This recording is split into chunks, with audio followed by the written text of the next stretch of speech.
So since we are almost at the very end of the decade, and also 2019, I thought that it would be a fun day to reflect on the past 10 years and share with you the top 10 things that I have learned in the past 10 years. So obviously, these are just from personal experience, things I've learned. Hopefully they help you. We will see. Hopefully they make you a better person. Hopefully they make me a better person. You can't move forward or change and be a better person without first learning from the past, learning from your mistakes and your failures. So I'm going to be sharing with you guys those 10 things. I made a little Google Docs, so I might be looking at this from time to time. So yeah, I figured instead of talking about my kind of goals and New Year's resolutions, I would kind of be reflecting on the past and sharing with you all of the wisdom that I've collected. So the first thing that I've learned in the past 10 years is don't take time for granted, which I know is like very cliche, very, I guess, obvious. You hear it all the time. Don't waste your time, spend your time wisely, etc. But honestly, coming from the world's biggest procrastinator, so much of the stress and anxiety and like issues in my life have been caused by poor self-management and very excellent procrastination. It's so much easier said than done, but honestly, as soon as you do actually start using your time wisely, you realize you actually have more time than you think. Because when you don't spend it wisely, it seems like you don't have that much time. But when you actually manage it properly, you can live your life without as much stress as you have. I am still working on this. This is definitely something that I'm going to bring with me into the next decade because, like I said, I'm still working on it. I'm still a procrastinator. It's just so hard not to be, but I mean, it really has caused so many problems in my life, and it's just like, I find myself so often saying, I'll just do it tomorrow, or, I have all of next week to do it, or I have the next day to do it, and if you keep saying that, that tomorrow never comes, that time that you think you have doesn't really exist. Time is now, the thing. The past 10 years have flown by, and it seems like every single year keeps going by faster and faster, so take it from someone who has wasted a lot of time in her life. Don't take time for granted, because as soon as it's gone, you're never gonna get it back. So a couple of things that I wanna spend my time on in the next year is reading some books. And the best way to spend your time wisely is to use Audible and actually listen to your audiobooks, because you can listen to your book while you're doing something else. It's called multitasking. Wow, ever heard of it? I sure haven't. But Audible is actually today's sponsor, so thanks so much to Audible for sponsoring this video. So if you are trying to find tips on how to spend your time more wisely in the new year, or how to find more motivation or inspiration, Audible has an audiobook for you. So Audible is actually helping us out for all of us trying to get our New Year's resolutions. If we were trying to read new books or find a book to help motivate us, they are giving us a challenge to new and current members to finish 3 audiobooks by March 3rd, and you can get $20 Amazon credit, which is amazing. First of all, an incentive to read more, and $20 credit. Amazing. We love that. We love getting rewarded for our hard work, don't we? Audible members can choose 3 titles each month, 1 audiobook, and 2 Audible originals that you can't hear anywhere else. And Audible members also get access to free fitness programs to help you start the new year off right. I personally love listening to audiobooks while I'm at the gym, which again is perfect for the new year, getting fit and also listening to new books that are inspiring and motivating to me, reading and working out at the same time. Like I said, it's called multitasking. Learn about it. So one of my favorite audiobooks that I've listened to on Audible is called The Defining Decade, Why Your 20s Matter and How to Make the Most of Them Now by Meg Jay. Highly recommend this book, especially if you are in your 20s, obviously.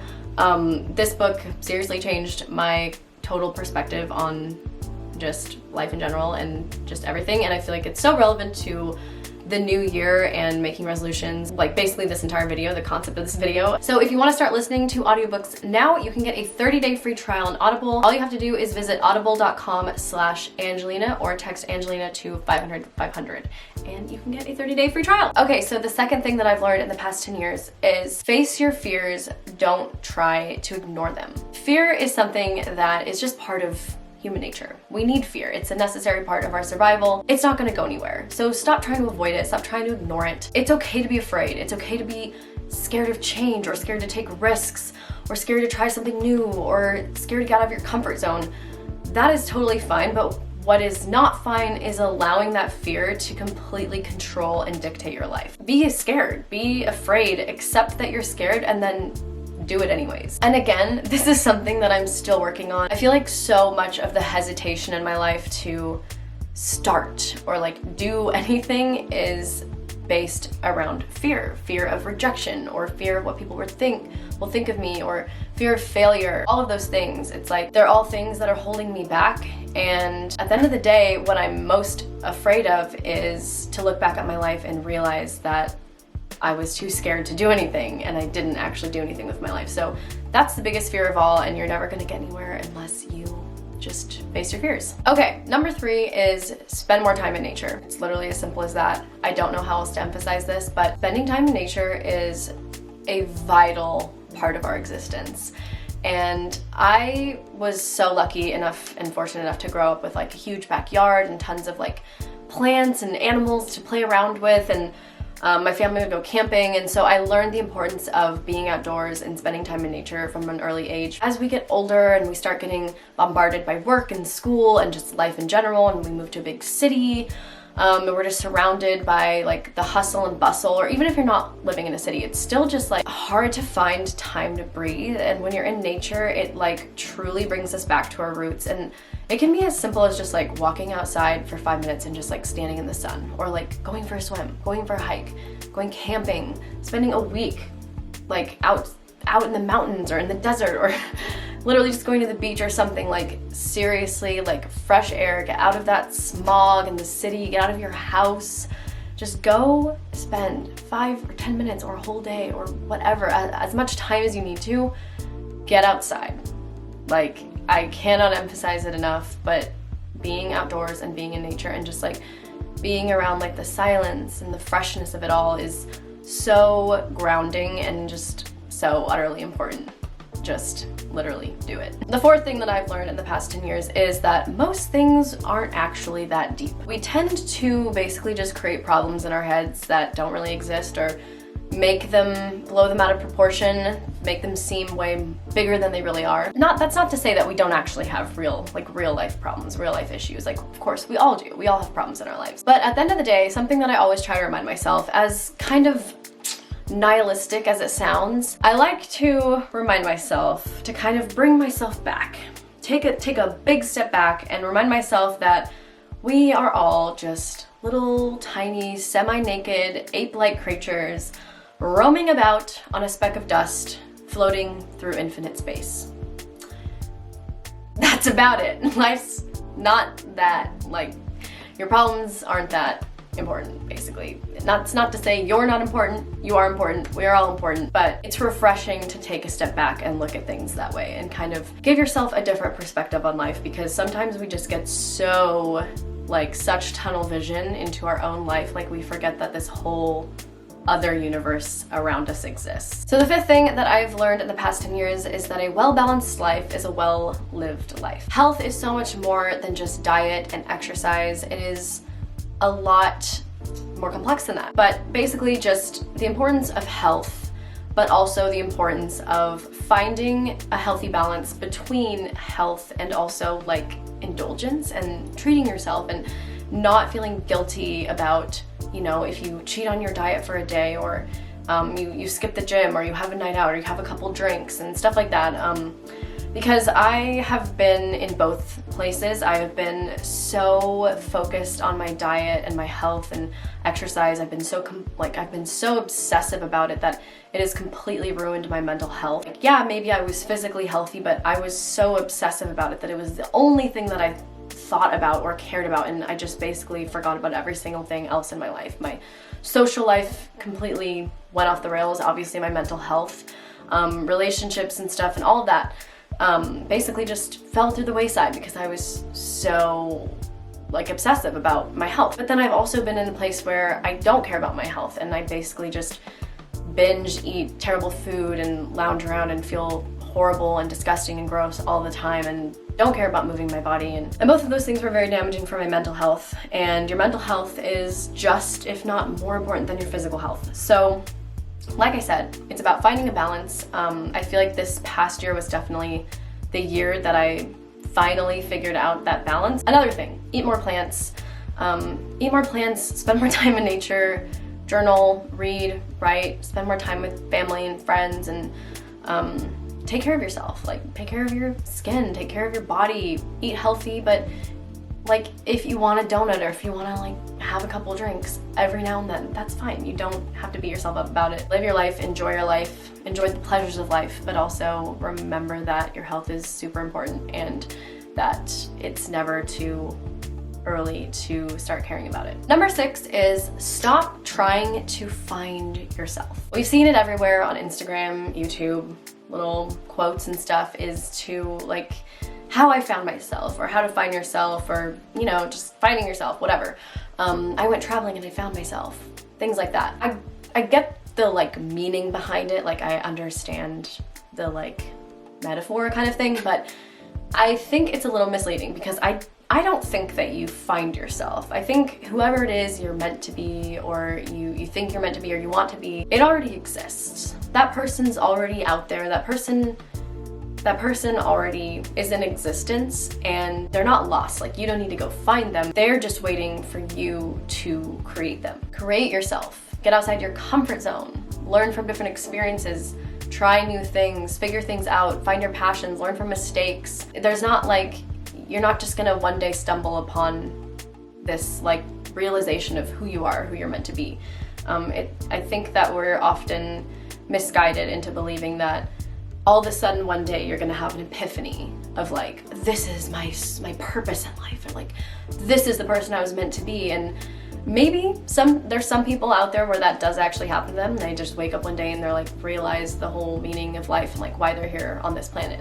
But I think for like 99.9% of us, that's not the way that it works, and there's gonna be a lot of trial and error in between. And you know, you're not just gonna go on like a vacation to the tropics and go traveling for a month and all of a sudden discover who you are. I went traveling for 2 years and I still don't know who I am, you know? Like, it's all a learning process, and I don't think you ever get to a point where one day you're like, aha, this is who I'm meant to be. It's like every single day you're always trying to improve and become a better person, and that should always be the goal, is to like constantly be challenging yourself and constantly be growing. Is that a complicated answer? Does that make any sense? I literally have no idea. Number 7 is probably the one that I need to work on the most and actually take my advice on, and that is communication is key. Communication is literally the key to everything in life, and boy, oh boy, have I learned that the hard way. Have I actually learned it yet?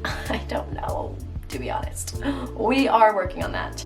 Anyways, I am terrible at talking about my feelings and telling people how I feel, and just speaking my mind in general. I keep things to myself, I keep things bottled up, and it's not good. It's so bad. Life is so much easier when you literally just tell people how you feel, ask for what you want.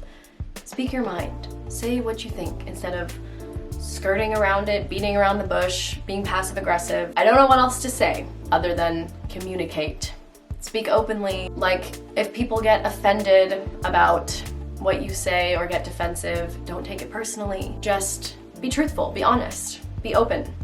It's really hard to do, and I'm working on it, but like, truly, communication is so important, and like, words are the most powerful tool that we have, and we definitely do not use them enough. All right, number 8 is money can actually buy happiness.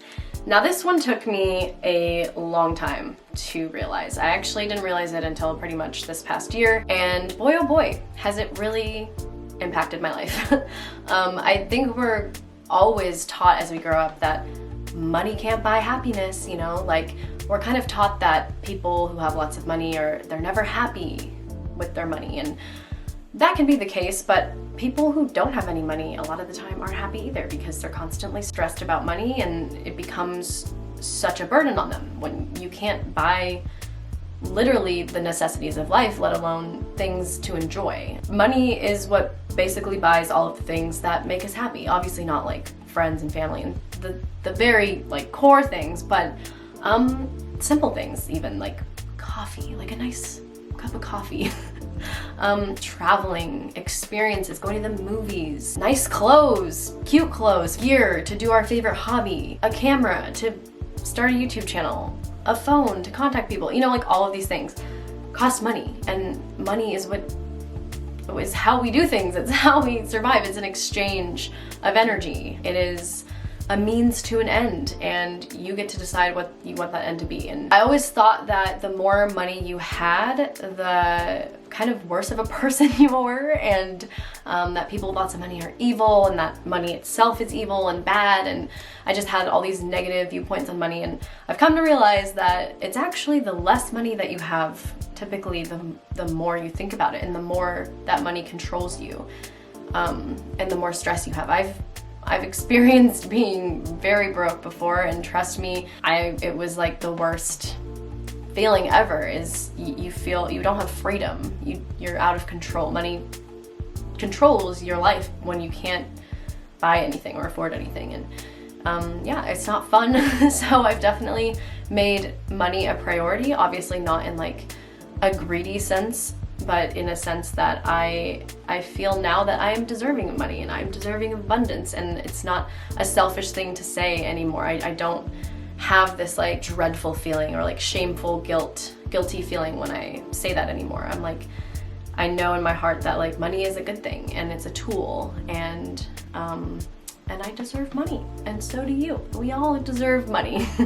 And it's not bad to say that or to want that or to believe it. The ninth thing that I have learned in the past 10 years is that traveling is one of, if not the best thing that you can spend your money on. So speaking of money, one of the best things you can spend it on is to travel, to see the world, to experience new things, to see new cultures. Like, and I don't mean traveling to like exotic places if that's not what you want to do. I mean literally just getting out of your hometown, getting out of your state, or yeah, even getting out of your country. Meeting new people, being in a totally different environment that you're not used to is so transformative, and the things that you learn through that experience alone it's like you can't experience those things in any other way. So, you know, me telling you my story, you can't live vicariously through it. You can't read it in a book. You can't see it in a movie. You can't learn it in a classroom. It's like one of those things that you cannot and will never be able to understand unless you actually live it, like firsthand experience. And as annoying and obnoxious as that sounds, it's so true. And not everyone wants to travel, I get it, but like it's just about like getting out of your comfort zone and like just seeing another part of the world that like you would never know anything about or like live through there. I don't know how else to explain it. It's just like traveling is so important. And I'm not gonna say that obviously I didn't find myself traveling. It wasn't as luxurious as it looks like on Instagram or as people try to make it seem. It's difficult and hectic and stressful, but it's also so much fun, and traveling was the best decision I've ever made, and I can't wait to do more of it in 2020 and the next decade and the next years to come. All right, so the last thing that I have learned in this past decade, and probably the most important thing that kind of encompasses everything that we've talked about, is to embrace change. I love change. I thrive off of change. But I know that not everybody is the same way, and I wasn't always the same way either. It can be terrifying. Change is scary because it's different. It's something you're not used to, and we love routine. We love comfort. We love living in our comfort zone. Obviously, it's comfortable here. We love it. Change is scary, but it's the only way we can ever progress. It's the only way we can ever transform or improve or get better or literally do anything. And without change, we are stuck and we are not free, and life is boring and mundane. Change is so important, and it's vital that we learn how to adapt to new situations and how to get out of our comfort zone, because there is no more dangerous place to be in your life than in your comfort zone. Okay, so that pretty much concludes the top 10 things that I have learned in the past 10 years. Obviously, there are so many other things that I've learned, but those were kind of like the biggest things that popped out, and I think they kind of encompassed everything that I wanted to say. So I hope that this video helped you. I don't know, I hope you learned a little bit. I'm so excited for the next 10 years to come. I think it's gonna be great. I'm gonna take every single thing that I've learned and all of the things I talked about in this video and apply them to my future in the next year, so I hope you guys do the same, and thank you so much for watching. And again, thank you so much to Audible for sponsoring this video. If you would like to get a 30-day free trial with Audible, go to audible.com/Angelina or text Angelina to 500-500. I will see you guys next year or next decade. Anyways, bye.